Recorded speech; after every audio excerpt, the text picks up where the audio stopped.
Hello friends, welcome to our channel. আমাদের চ্যানেলে কিন্তু তোমাদের সবাইকে স্বাগত। দেখো, তোমাদের জন্য কিন্তু খুব গুরুত্বপূর্ণ একটি নিউজ নিয়ে এসেছি। প্রথমত দেখো, ডাব্লিউপি কনস্টেবলের যে সিভিকদের যে 20% ছাড়ের কথা বলা হচ্ছে, এটা কি সত্যি? দেখো, অনেক চ্যানেলই কিন্তু বলছে সত্যি। তো আমার কাছে কিন্তু যেগুলো তথ্য আছে অবশ্যই কিন্তু তোমাদের সঙ্গে শেয়ার করব। তার সঙ্গে কবে শূন্যপদ আসছে, প্রথমত আসবে তো কিছুদিনের মধ্যেই, এবং কবে সেই তারিখটা অবশ্যই কিন্তু তোমাদের মধ্যে উল্লেখ করব।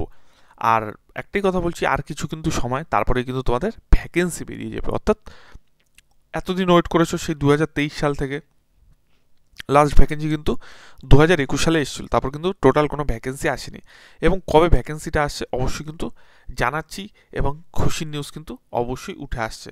তার সঙ্গে কিন্তু আরও একটি ডবল ডবল খুশির খবর উঠে আসছে, সেটাও জানাচ্ছে। চ্যানেলে যারা নতুন থাকবে অবশ্যই চ্যানেলটি সাবস্ক্রাইব করে পাশে থাকা বেল আইকনটি ক্লিক করবে। আর তার সঙ্গে আরেকটি কথা, তোমরা যারা এখন অবধি নিচের ডেসক্রিপশনে গিয়ে আমাদের টেলিগ্রাম লিঙ্কে জয়েন করে নিও, অতি অবশ্যই কিন্তু জয়েন করে নিও। তার কারণ ওখানে কিন্তু আমাদের যে জিকের মক টেস্ট হবে এরপর ডাব্লিউপি সংক্রান্ত, ওখানে কিন্তু সমস্তটা তোমাদের দিয়ে দেওয়া হবে। দেখো, সিভিকদের কিন্তু 20% ছাড় দেবে নাকি, এটা তো একটা কথা। প্রথমত বলি, তোমরা যদি একটুখানি এইখানের পেজটা দেখো, তো তোমরা দেখতে পাবে এখানে কিন্তু সিভিক ভলেন্টিয়ারদের এখানে যে নিউজটা বেরিয়েছিল যে দ্রুত নিয়োগের পরীক্ষা কনস্টেবল পদে দ্রুত নিয়োগ করতে চাইছে রাজ্য পুলিশের কর্তারা। এটা তোমরা দেখেছো। সেই ক্ষেত্রে এই খবরে কিন্তু এটাও লেখা ছিল যে তোমাদের কিন্তু একটাই পরীক্ষা হবে, ঠিক আছে? এটা কিন্তু সেই লিস্টের পেপার। এবং তার সঙ্গে কিন্তু এখানে যে জিনিসটা লেখা ছিল গুরুত্বপূর্ণ, যে এখানে যে এই যে দেখো, এখানে লেখা আছে 12,000 কনস্টেবল পদে 15% সিভিক ভলেন্টিয়ারদের জন্য কিন্তু সংরক্ষিত রাখা হয়েছিল, যা আগে ছিল 10%। প্রস্তাবে প্রাক্তন সেনাকর্মীর জন্য 5% সংরক্ষণ, তাদের বয়স এবং শারীরিক দক্ষতা ছাড় দেওয়া হবে বলে জানিয়েছে। দেখো, কদিন আগে যেটা আগে কিন্তু সিভিকদের 10% কিন্তু, অর্থাৎ 2021 সালে যেই ভ্যাকেন্সিটা বেরিয়েছিল সেটাতে কিন্তু সিভিকদের কিন্তু 10% ভ্যাকেন্সি ছিল, ঠিক আছে? তারপর কিন্তু এই নিউজটা বেরোনোর পর কিন্তু সেখানে দেখা গেছে যে 15%। এখন দেখো, মুখ্যমন্ত্রী যেটা বলেছে যে 20% কিন্তু ভ্যাকেন্সি থাকবে সিভিকদের, কিন্তু এটা কখনোই বলেনি যে এই বছর থেকে থাকবে না পরের বছর থেকে থাকবে। তোমাদের মধ্যে একটা জিনিস আমি কনফিউশন ক্লিয়ার করে দিই। দেখো, অফিসিয়াল নোটিশ যতক্ষণ না আসবে ততক্ষণ বিষয় কিন্তু এই বিষয়ে আপডেট নাই, কিন্তু যতদূর খবর আছে আমার কাছে, তোমাদের কিন্তু সিভিকদের যেই রিল্যাক্সেশন সেটা কিন্তু 20% না, তোমাদের কিন্তু রিল্যাক্সেশন আপাতত 15% অবধি কিন্তু থাকবে, ঠিক আছে? পরের ভ্যাকেন্সিগুলো থেকে কিন্তু তোমরা হয়তো 20% কিন্তু দেখতে পারো। এটা কিন্তু আমি তোমাদের কাছে বললাম, ঠিক আছে? তো তোমরা কিন্তু এই বছরে কিন্তু তোমরা 15, অর্থাৎ আগে কিন্তু 10% ছিল 2021 সালে যখন ছেলেদের কনস্টেবল পদে বেরিয়েছে। তারপর কিন্তু এই যে নিউজটা বেরিয়েছিল এখানে কিন্তু 15%-এর কথা বলা হয়েছে, কিন্তু আমাদের মাননীয় মুখ্যমন্ত্রী কিন্তু 20% কথা বলেছে। দেখো, যেগুলোই এই মুহূর্তে সে বলেছে, অর্থাৎ বাজেটের ঘোষণা যখন হয়েছিল তোমরা নিশ্চয়ই শুনেছো অনেক কিছু কথা। সেখানে লক্ষ্মীর ভাণ্ডার যেমন 1,000 টাকা করা হয়েছে, কিন্তু লক্ষ্মীর ভাণ্ডার কিন্তু 500 থেকে 1,000 যখন করা হয়েছে সেক্ষেত্রে কিন্তু এখন থেকে কিন্তু দেবে না, সেটা কিন্তু এপ্রিলে অ্যালট হয়, সেটা কিন্তু মে মাস থেকে তোমাদের কিন্তু দেওয়া হবে। সেক্ষেত্রে তোমাদের একটা কথা বলে রাখি যে মে মাস থেকে দেওয়া হবে। ঠিক সিভিক ভলেন্টিয়ারদের ক্ষেত্রেও কিন্তু এই যে বলেছে যে 20% করে দেওয়া হবে, আমি আশা রাখি যে এই 20%-এ কিন্তু এইবার না, এই 20%-এ কিন্তু এর পরের বারের যখন ভ্যাকেন্সিগুলো আসবে সেটাতে কিন্তু তোমাদের 20% করে কিন্তু থাকবে। এটা কিন্তু আমি যতদূর খবর পেলাম সেটা কিন্তু তোমাদের মধ্যে জানালাম। এটা ভুলও হতে পারে, ঠিকও হতে পারে, কিন্তু আমার যেটুকু তথ্য আমি তোমাদের জানালাম যে এবার কিন্তু 15% তোমাদের সিভিকের কিন্তু রিজার্ভেশন থাকতে পারে, অর্থাৎ সিভিক পুলিশ যারা তাদের কিন্তু 15% কিন্তু রিজার্ভেশন থাকতে পারে।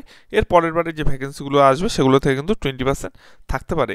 যেটুকু আমার কাছে খবর, ঠিক আছে? তোমাদের অনেক ইউটিউব চ্যানেলেই বলেছে 20% থাকবে, শুধু আপনারা আমি বললাম যে 15% থাকবে। আমার তথ্য ভুলও হতে পারে, ঠিক আছে? কিন্তু আমি যেটুকু খবর পেয়েছি আমি তোমাদের সেটুকু কিন্তু জানিয়ে দিলাম।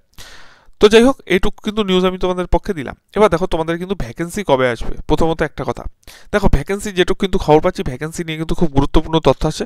তার আগে কিন্তু অবশ্যই তোমাদের একটা জিনিস আমি দেখিয়ে দেবো, একটু দেখো। তোমরা দেখতে পাচ্ছ যে আমাদের কিন্তু এই একটা পিডিএফ কিন্তু আমরা কিন্তু 2021 সালে বের করেছিলাম, এবং এই পিডিএফ থেকে কিন্তু বহু কোশ্চেন কিন্তু কমন এসছে, ঠিক আছে? যেটির দাম কিন্তু আমরা রেখেছিলাম মাত্র 99 টাকা, ঠিক আছে, সেই সময়। এবং তোমরা দেখতে পাচ্ছ এখানে কিন্তু টোটাল 2800টা কিন্তু বাছাই করা জিকে থাকবে। এবং আরেকটু এখানে কথা লিখে দিয়েছি যে বিশেষ অনুমতি ছাড়া কিন্তু এটি কিন্তু কোনো তোমরা কিন্তু কোনো সোশ্যাল টেলিগ্রামে বা এটি কিন্তু বিক্রি বা কিছু করতে পারবে না, সেক্ষেত্রে কিন্তু আইনত দণ্ডনীয় অপরাধ হিসাবে গণ্য হবে, কপিরাইটের কেস অ্যাক্ট হিসাবে। যাই হোক, তোমাদের কিন্তু এই পিডিএফে যে জিনিসগুলো পাচ্ছ, যে জেনারেল নলেজ কিন্তু অধ্যায় ভিত্তিক, ইতিহাস কিন্তু এখানে দেখো আমি অধ্যায় ভিত্তিকগুলো রেখেছি যে এগুলো থেকে কিন্তু তোমাদের আছে। শুধু এখানে কিন্তু কম্পিউটারটা দেওয়া নেই, কম্পিউটারের চ্যাপ্টারটা বাদ বাকি তোমাদের কিন্তু সব চ্যাপ্টার আছে। এখানে কিন্তু বিজ্ঞান আছে, ভূগোল আছে, জেনারেল নলেজ আছে, ইতিহাস আছে, জীবন বিজ্ঞান আছে, সংবিধান আছে। এখন দেখো এখান থেকে যে গুরুত্বপূর্ণ টপিকগুলো সেগুলোই লিখেছি, এরকম পার্ট বাই পার্ট কিন্তু দেওয়া নেই, কিন্তু গুরুত্বপূর্ণ যেগুলো, এই দেখো এটা কিন্তু 2021 সালের প্রিলির কোশ্চেন, দিনলীলা এই প্রবর্তন করেন কে, এটা কিন্তু আকবর। আমি কিন্তু এই পিডিএফটা কিন্তু প্রিলির আগেই বানিয়েছিলাম এবং প্রথম পৃষ্ঠা 13 নম্বর কোশ্চেন কিন্তু কমন চলে এসেছিল। তোমাদের যদি মনে হয় কোনো কনফিউশন, তোমরা কিন্তু সেই কোশ্চেনটা খুলে 2021 সালের প্রিলির কোশ্চেন খুলে দেখে নাও, এই কোশ্চেনটা আসে। যাই হোক, এখানে কিন্তু বহু কোশ্চেন আছে, তোমাদের একটুখানি দেখো খুব গুরুত্বপূর্ণ যেগুলো সেগুলো কিন্তু এই যে দেখো, পঞ্চতন্ত্রের রচয়িতা বিষ্ণুগুপ্ত প্রথম ডাক ব্যবস্থা চালু করে, শেরশাহ দাম নামক তামক মুদ্রা চালন করে, শেরশাহ হুমায়ুন নামা লেখেন, গুলবদন বেগম চিরস্থায়ী বন্দোবস্ত প্রবর্তন করেন, কর্নওয়ালিস, মানে যেই জিনিসগুলো খুব পরীক্ষাতে আসে পুরো সেগুলো কিন্তু জিকেগুলো কিন্তু তুলে রাখা হয়েছে। আমরা কিন্তু এই যে এখান থেকে দেখতে পাচ্ছি যে প্রোটন আবিষ্কার করেন কে, তারপর অদৃশ্য কালী কে কী বলা হয়, সালফিউরিক অ্যাসিডকে, ঠিক আছে, লাফিং গ্যাস কোক, মানে যেই কোশ্চেনগুলো তোমরা দেখতেই বুঝতে পারছো যে ফোটন কণা এক ধরনের ভারী কণা, ঠিক আছে। তো তোমরা দেখতেই পাচ্ছ যে এই এখান থেকেও কিন্তু তোমাদের কলকাতা পুলিশের যে প্রিলিটা হয়েছিল মানে কনস্টেবলের, সেখান থেকেও কিন্তু আমি 23 কি 24 নম্বর একটা পেজ আছে, সেখান থেকে একবারে 3টা কোশ্চেন কমন এসেছিলো তোমাদের এই মানে তোমাদের এই যে তোমাদের পিডিএফটা, সে পিডিএফ থেকে। তো এইটা সব কিছু আছে তোমাদের, খুব ভালো কিন্তু একটি পিডিএফ, তোমরা যারা নেবে মাত্র কিন্তু 99 টাকায় আপাততর মতো দেওয়া হচ্ছে। তোমরা যদি চাও এরপরেও তোমরা নিতে পারো, কারণ এখনও তো অনেক দেরি, মানে পরীক্ষার বেশি দেরি নেই, কিন্তু তোমার তো প্রিপারেশন নিতে হবে। যাই হোক, তোমরা কীভাবে নেবে সেটা আমি একটুখানি জানিয়ে দিচ্ছি। তোমরা কিন্তু 9062836891 এই নাম্বারে কিন্তু, আমি আরেকবার নাম্বারটাও রিপিট করছি, 9062836891 এই নাম্বারে কিন্তু তোমরা হোয়াটসঅ্যাপ করবে, ঠিক আছে। হোয়াটসঅ্যাপ করে আমি একটা তোমাদের ফোনপে বা গুগল পে নাম্বার দেবো, সেখানে তুমি যদি 99 টাকা পে করো, সেখান থেকে কিন্তু তোমরা তোমাদের পিডিএফটি পাঠিয়ে দেবো। পিডিএফটি কিন্তু 100 পাতার, কিন্তু খুব গুরুত্বপূর্ণ এবং খুব ভালো কিন্তু পিডিএফ। যাই হোক, পিডিএফের কথা গেল, এবার দেখো ভ্যাকেন্সি তোমাদের কবে আসবে। তোমাদের কিন্তু একটা কথা বলে দিই, যে ভ্যাকেন্সি তোমাদের কিন্তু আসতে খুব শীঘ্রই চলেছে, 15 তারিখের পর যে কোনো দিন, কিন্তু যেটা একটা সম্ভাব্য তারিখ তোমাদের কিন্তু 17 কি 18 তারিখের মধ্যে কিন্তু একটা শর্ট নোটিশ কিন্তু আসতে পারে। এই দুটো ডেট কিন্তু মনে রেখে দাও, 17 কি 18, ঠিক আছে। এই দুটো ডেটের মধ্যে কিন্তু তোমাদের কিন্তু শর্ট নোটিশ আসার কিন্তু একটা প্রবল চান্স, তোমাদের কিন্তু আমি এটুকু বলে দিলাম।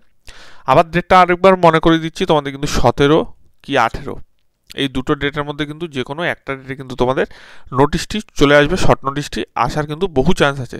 যাই হোক, এর যেটুকু ইনফরমেশন ছিল তোমাদের সঙ্গে শেয়ার করছি। আরেকটি কথা, তোমরা যারা এখনও টেলিগ্রাম চ্যানেলটি জয়েন করনি, নিচের ডিসক্রিপশনে আমাদের টেলিগ্রাম লিঙ্ক আছে, অবশ্যই কিন্তু জয়েন করো, ঠিক আছে। আর তোমাদের কাছে একটাই কথা বলছি, যারা তোমরা পিডিএফটা নিতে চাও, অবশ্যই যেই নাম্বারটা বললাম সেটাতে কিন্তু তোমরা কন্ট্যাক্ট করো। এবং দেখো তোমরা কিন্তু এখান থেকে ভালো, বেশ দারুণ, আমি আরেকটু পিডিএফটা দেখিয়ে দিচ্ছি একটুখানি নিচে, তোমরা যদি দেখো যে কি সুন্দর এখানে কিন্তু রয়েছে, যে দেখো ভিটামিন ই এর রাসায়নিক নাম টোকোফেরল, তোমরা জানো এর মধ্যে ভিটামিন এর কি কি তোমাদের মানে রাসায়নিক নাম আসছে, ঠিক আছে। যে লজ্জাপতি পাতা, সিস্পোনেস্টি চলন, ভিটামিন ডি হরমোনের মতো কাজ করে।